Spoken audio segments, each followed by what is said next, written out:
ಈ ಸೊಂಟ ನೋವಿಗೆ ನಿಮಗೆ ಸಿಂಪಲ್ ಆಗಿರ್ತಕ್ಕಂಥ ಒಂದು ಎಕ್ಸಸೈಸ್ ಹೇಳ್ಕೊಡ್ತೀನಿ. ಈ ಸೊಂಟ ನೋವಿಗೆ ಕಾರಣ ಏನು, ಈಗ ಇತ್ತೀಚೆಗೆ ಹೆಚ್ಚಾಗ್ತಿದೆ ಅಲ್ಲ, ಇದಕ್ಕೆ ಕಾರಣ ಏನು ಅಂತ ನೋಡೋದಾದರೆ ನರದ ಸಮಸ್ಯೆ ಅಂತ ಹೇಳ್ತಾರೆ. ಡಿಸ್ಕ್ ಬಲ್ಜ್ ಆಗಿದೆ, ಡಿಸ್ಕ್ ಕಂಪ್ರೆಸ್ ಆಗಿ ಈ ಪೇಯ್ನ್ ಬರ್ತಾ ಇದೆ ಅಂತ ಹೇಳ್ತಾರೆ. ಹೌದು, ಸತ್ಯ.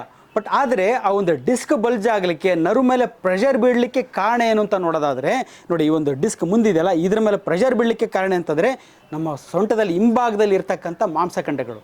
ಯಾಕೆಂದರೆ ಅದ್ಯಾವ ರೀತಿ ಅಂತಂದರೆ ಈ ಬೆನ್ನಿನಲ್ಲಿರ್ತಕ್ಕಂಥ ಈ ಮಾಂಸಖಂಡಗಳೇನಿದಾವ ಇವು ಸಪೋರ್ಟ್ ಕೊಡ್ತವೆ. ಈ ಒಂದು ಡಿಸ್ಕಿಗೆ ಜಾಸ್ತಿ ಪ್ರೆಷರ್ ಬೀಳಬಾರ್ದು ಅಂತೇಳಿ ಈ ಮಾಂಸಖಂಡಗಳು ಸಪೋರ್ಟ್ ಕೊಡ್ತವೆ.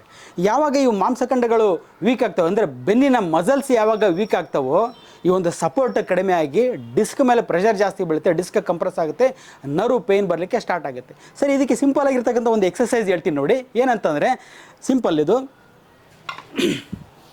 ಹೀಗೆ ಇದನ್ನು ಈ ಕ್ಯಾಟ್ ವಾಕ್ ಅಂತಲೂ ಕರೀತಾರೆ, ಹಾಗೆ ಟೈಗರ್ ವಾಕ್ ಅಂತಲೂ ಕರೀತಾರೆ. ಹೀಗೆ ಕಾಲು ಸ್ಟ್ರೈಟ್ ಇಟ್ಕೊಂಡು ನೋಡಿ, ಈ ರೀತಿ ಈ 4 ಕಾಲಿರ್ತಕ್ಕಂಥ ಪ್ರಾಣಿಗಳು ಯಾವ ರೀತಿ ನಡೀತಾವಲ್ಲ ಆ ರೀತಿ ನಡೀತಕ್ಕಂಥದ್ದು. ಹೀಗೆ ಮುಂದೆ ಬರ್ತಕ್ಕಂಥದ್ದು, ಹಾಗೆ ಮುಂದೆ ಒಂದಾದಮೇಲೆ ಮತ್ತೆ ಹಿಂದೆ ಹೋಗ್ತಕ್ಕಂಥದ್ದು. ಫ್ರಂಟ್ ಆ್ಯಂಡ್ ಬ್ಯಾಕ್ ಈ ರೀತಿ ಒಂದು ಮೂಮೆಂಟು, ಮತ್ತು ಹಾಗೆ ಸ್ವಲ್ಪ ಮುಂದೆ ಮೂವ್ ಮಾಡಿ. ಹೀಗೆ ನೋಡಿ, ಈ ರೀತಿ ಮಾಡ್ತಕ್ಕಂಥ ಒಂದು ಸಿಂಪಲ್ ಎಕ್ಸಸೈಸು ನೋಡಿ. ಒಂದು ಮನುಷ್ಯನಿಗೆ ಮಾತ್ರ ಈ ಸೊಂಟ ನೋವು ಬರುತ್ತೆ. ಈ 4 ಕಾಲಿರ್ತಕ್ಕಂಥ ಪ್ರಾಣಿಗೆ ಡಿಸ್ಕ್ ಸಮಸ್ಯೆ ಅಂತಕ್ಕಂಥದ್ದೇ ಇಲ್ಲ, ಸೊಂಟ ನೋವು ಅಂತಕ್ಕಂಥದ್ದೇ ಇಲ್ಲ. ಹಾಗಾಗಿ ಈ ರೀತಿ ಜಸ್ಟು ಪ್ರತಿದಿನ 10 ರಿಂದ 20 ಸೆಕೆಂಡು ಈ ರೀತಿ ಒಂದು ಸಿಂಪಲ್ ಎಕ್ಸಸೈಸ್ ಮಾಡಿದರೆ ಸಾಕು, ನೀವು ಸೊಂಟ ನೋವು ಬರೋದನ್ನು ಅವಾಯ್ಡ್ ಮಾಡ್ಬೋದು. ಡಿಸ್ಕ್ ಬಲ್ಜಿಗೆ ಇದೊಂದು ಟ್ರೀಟ್ಮೆಂಟ್ ಆಗಿ ಕೆಲಸ ಮಾಡುತ್ತೆ. ಯಾರಿಗೆ ಆರೋಗ್ಯದ ಬಗ್ಗೆ ಒಂದು ವೈಜ್ಞಾನಿಕ ಮಾಹಿತಿ, ಒಂದು ಸರಿಯಾದ ಮಾಹಿತಿ ಬೇಕೋ ಕೇವಲ ಅಂಥವ್ರು ಮಾತ್ರ ನಮ್ಮ ಪೇಜನ್ನು ಫಾಲೋ ಮಾಡಿ.